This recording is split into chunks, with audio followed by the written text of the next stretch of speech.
Yine gökte elem başar doğullu,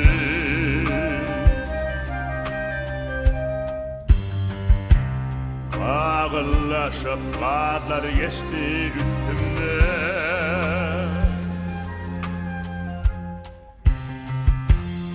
Yine başım başa eğildi, çıkabilmen yaklamalı vatını. Bir yaşıl bir far bir o,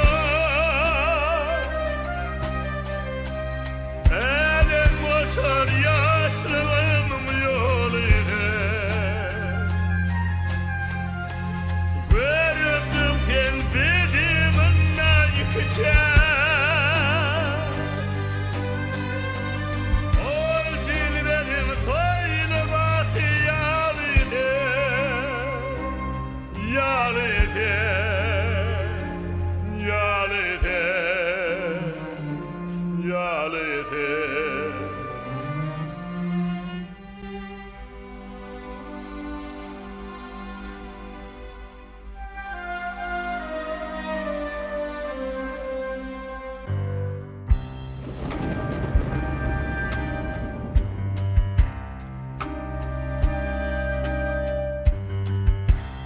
Geçip var ya aylar yıllar kış yarlar,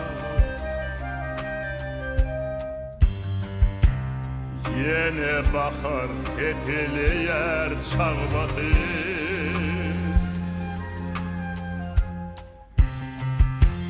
Hayfiyana alır gitti hakkarlar, vanatına öldü.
Bilmel bugün bıçal tepen başıma,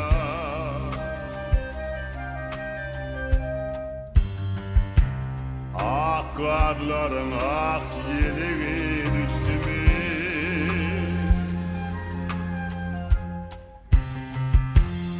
Yanıp kıyıyan kurtağıma dersime, yine köle peygin köle düştü mü? Bir yaşıl bir far bir o, elim motor yaşlığım yoluydu. Gördüm kelbediminle yıkacağım.